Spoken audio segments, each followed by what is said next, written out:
जय गुरुदेव,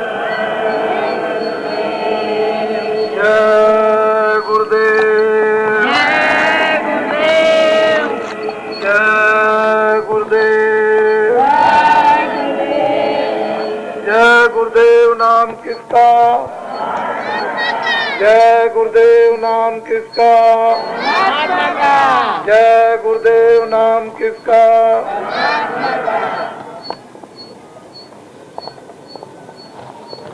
नारियो, बच्चे बच्चियों, आज ये बड़ा सौभाग्य है। आज का दिन, आज की घड़ी बड़ी पवित्र है। ऐसे शुभ दिन कभी कभी जीवन में लोगों को मिलते हैं। भगवान की आज कुछ कृपा हो गई कि हम सब लोग एक दूसरे को देखते भी हैं और आज एक छोटा सा परमात्मा का संदेश सुनने को मिला। ऐसी बातें आपको सुनाऊंगा जो आपने अपने जीवन काल में कभी नहीं सुनी। ये मनुष्य शरीर उस परमपिता परमात्मा भगवान ने आपके ऊपर विशेष कृपा, विशेष दया की, आपको सबसे महान ये मनुष्य शरीर आपको दे दिया। इस मनुष्य शरीर में परमात्मा ने दो आजादी दी। इस मृतलोक पर मनुष्य शरीर को स्वतंत्र अधिकार दे दिया। भगवान की तरफ से किसी तरह का भी कोई बंधन नहीं। और दो अधिकार उसने क्या दिए हैं कि एक अच्छा एक बुरा, जिसको पाप और पुण्य कहते हो।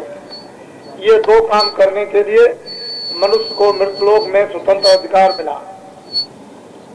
और विशेषकर जो मनुष्य शरीर में पांचों तत्व पूरे, जल पृथ्वी अग्नि वायु आकाश, इन सब चीजों को समझने के लिए भगवान ने आपको बुद्धि दी। उस बुद्धि से वर्तमान का, आगे का और पीछे का आप सोचें तो आपकी सबको समझ में आ जाएगा।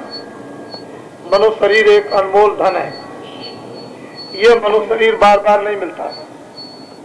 सारे संसार की संपत्ति, दौलत को एक जगह रख दीजिए, मनुष्य शरीर नहीं दे सकता। ऐसा अपुलक मनुष्य शरीर उस परम पिता परमात्मा ने सबसे ऊंचा और सबसे महान आपको दे दिया।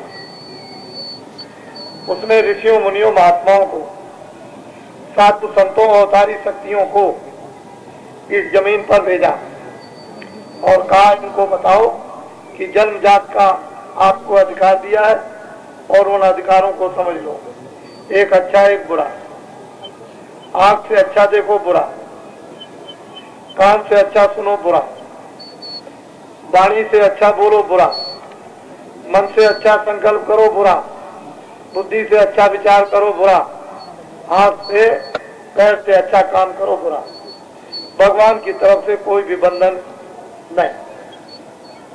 कर्म करने में प्रत्येक प्राणी, प्रत्येक मनुष्य, प्रत्येक इंसान स्वतंत्र आजाद है और फल भोगने में पड़ता है। कर्म करने में अंतिम समय तक कोई आप की आंख पर, कान पर, वाणी पर, बुद्धि पर, मन पर कोई बंधन नहीं लगाएगा। जो चाहे आप करें। ऋषियों मुनियों साधु संतों ने जो छोटी छोटी व्यवस्थाएं बनाई, उसमें आपको परिचय कराया कि ये अच्छा ये बुरा, सम्मान करो, प्यार करो, सेवा करो, आदर करो, प्रेम से मोहब्बत से बोलो, एक दूसरे के काम आओ। ये चाची है, ये माता जी है, ये भाई है, ये बहन है और ये रिश्तेदार हैं, ये आपके पड़ोस के हैं, ये समाज के हैं, ये देश के हैं। ये छोटी छोटी समाजों में ऋषियों मुनियों ने छोटी छोटी व्यवस्थाएं बनाई थी। आप लोगों ने इन व्यवस्थाओं को सबको तोड़ दिया। आए थे जीवात्मा के कल्याण के लिए मनुष्य रूपी सबसे ऊंचे स्थान पर, तो आपने जीवात्मा का कोई काम नहीं किया। जो भी आप काम करते हो ये पंच भौतिक मनो शरीर इस मकान का, बाहर की ये तमाम संपदा, ये सामान एकत्रित इकट्ठा करते हो कि ये शरीर के काम आएगा, तो ये इंद्रियों के जो कुछ भी भोग हैं, देखने सुनने के, ये जिह्वा के और इंद्रिय के सब जितने भोग हैं, ये सब क्षणिक, इनमें कोई अस्थायी आनंद नहीं, क्षणिक। ये सब वस्तुएं आपने इकट्ठी की, किसके लिए की? इसके लिए ये मनुष्य शरीर एक किराए का मकान, और समय पूरा होते ही मकान मालिक अपने सिपाहियों को भेजकर इस मकान से मन को, बुद्धि को, चित्त को, प्राणों को, जीवात्मा को 1 मिनट के अंदर निकाल के बाहर, ये मकान जमीन पर गिरेगा, इसको कपड़ा डाल करके जला दो और गाड़ दो, ये आपकी इच्छा, मर्जी, उसकी तरफ से कोई हुक्म नहीं। ये शरीर संबंधी जितना भी साधन सामग्री, दोस्त मित्र, धन दौलत, मकान और राज और पाठ और विद्या भाषा, ये पड़े, ये इसको जला के रख कर दिया। पता नहीं कि ये क्या था और इसमें रहने वाला क्या था, उसका कुछ भी मालूम, कुछ पता नहीं। नंगे आए थे, कोई पहचान नहीं थी, न कोई दोस्त थे, न मित्र थे, न विद्या थी, न भाषा थी, न कोई कुटुंब था, न परिवार था, कुछ नहीं। नंगे आए थे, रोते हुए आए थे, कुछ लेकर नहीं कोई पहचान बोलना नहीं। बीच में एक तमाशा खड़ा कर दिया, ये सब तमाशा देखने लगे कि ये क्या चीज है। इस तमाशे में उलझ गए ये मेरे बच्चे, मेरा मकान, मेरी जमीन, ये धन और दौलत और ये रिश्तेदार, कुटुंब और ये समाज और मुल्क है और विद्या भाषा, ये सब मेरा। और जब जाने का समय आया तो सब कुछ उन्होंने उतरवा के रखवा लिया। आँख की पहचान खत्म, कानों का सुनना खत्म और बोलना खत्म और विचार करना खत्म, और सब कुछ ये सामान सब रखा और 2 धक्के मारे और निकाल के बाहर कर दिया। ये मैं आपको बताने आया। देखो, मेरी बात को बड़े ध्यान से सुनो। ये आपका घर नहीं है, परदेश है। ये मकान नहीं, धर्मशाला है, जिसको सराय कहते हैं। ये थोड़े दिन के लिए आप इसमें आए हो। इस मकान में, या ये मकान, इस मकान ने इस मकान को बनाया। जब यही मकान थोड़े दिन के लिए आपको मिला है तो ये धर्मशाला, इसमें रहो, इस धर्मशाला की मरम्मत करो, इसको निरोगी रखो, कपड़ा दो, खाना दो, सब्जी दो, दूध दो, घी दो, मक्खन दो, आँख ठीक रखो, कान ठीक रखो, ये मुखातिन ठीक रखो, दिल और दिमाग अपना ठीक रखो। कोई आपको साधु बनाने नहीं आए, ना आपको घर छोड़ना है, ना बच्चे छोड़ना। दिन में खेती का, दुकान का, दफ्तर का, ये सब काम करो। उससे जो कुछ भी आपको मिले इसकी रक्षा करो। शाम को आए, बच्चों की सेवा की। 2 धर्म को निभाना है। गृहस्थाश्रम में बच्चों की सेवा, पालन पोषण करना, आए गए का घर में सत्कार, और दफ्तर, दुकान और खेती में मेहनत से काम करना। उससे क्या होगा? आपको बरकत मिलेगी। और जब कोई समय न हो तो अपनी जीवात्मा के लिए, जीवात्मा की रक्षा के लिए आपको कुछ धन जमा करना। किसका? भगवान के नाम का धन जमा करना है, जो जीवात्माओं की रक्षा करेगा। आपको तो ये मालूम कुछ है नहीं। शरीर का तो धन जमा कर दिया, लेकिन जीवात्मा के लिए आपने कुछ नहीं किया। तो जीवात्माओं को धन कैसे जमा करना है? दिन में काम, शाम को बच्चों की सेवा, और जब कोई काम ना हो तो भगवान का भजन, आधा घंटा 15 मिनट 20 मिनट। अब भगवान का भजन आपको तो पता नहीं है कि भगवान का भजन क्या। उसको ऋषि मुनि, महात्मा, साधु संत जिन्होंने भजन किया और भगवान को पाया, वो आपको बताएंगे सच्चा भजन क्या है।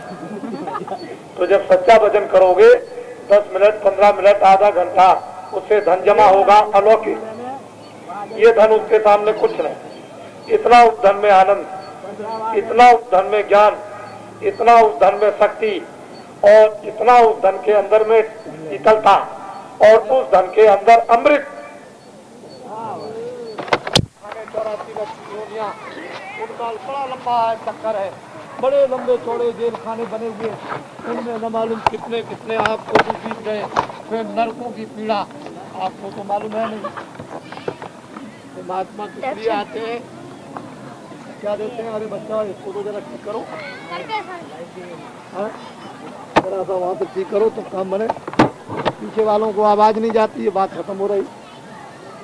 आपको तो ये बैटरी लगाना चाहिए था ताकि मैं बोलता रहता हूँ, वो बत्ती रहती है न रहती। बड़े ध्यान से बाबा जी की बात को अच्छी तरह से सुने। आप लोग उठो नहीं, अपनी जगह रहो, आवाज आ जाएगी वहीं बैठ जाओ। मोटी बातों को ध्यान से सुनो, मैं विधि विधान से आपको अभी समझाऊंगा।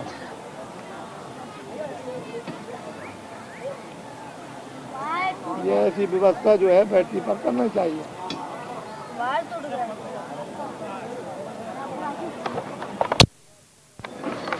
ये जीवात्मा यहाँ की रहने वाली नहीं। अच्छे और बुरे दो बंधनों में बांध ली। दो बेड़ियां है, एक लोहे की एक सोने की। शुभ कर्म तो सोने की बेड़ी और अशुभ कर्म जो है लोहे की बेड़ी, लेकिन दोनों को बांध दीजिए तो बेड़ी से बंध गया। चाहे पुण्य की बेड़ी से बांधो चाहे पाप की बेड़ी से बांधो, ये सारी जीवात्माएं मृतलोक में कर्मों की बेड़ी में बांध ली गई। इनके छूटने का कोई भी रास्ता नहीं। जब साधु संत महात्मा आए और योग रूपी अग्नि को जलाएं, आप उनके पास में पहुंच जाएं और योग रूपी अग्नि के द्वारा पाप और पुण्य को दोनों को भस्म करें, जला दें। जैसे अग्नि के ऊपर लकड़ियां रख के जला दी जाती, ऐसे ही योग रूपी अग्नि के ऊपर पाप और पुण्य जो है जला दिए जाएं, तब तो जीवात्माओं का छुटकारा हो सकता है। तब ये जीवात्माएं जन्म से, मरण से, 4 थानों के चक्रों से, 84 लक्ष योनियों से अर्थात नरकों से बच सकती हैं। दूसरा कोई भी इनके लिए रास्ता नहीं। ऋषियों मुनियों ने रामायण, गीता, भागवत, वेदों, शास्त्रों में, उपनिषदों में जो कुछ भी उन्होंने बता दिया वो अपनी जगह पर जो कहते हो सत्य है।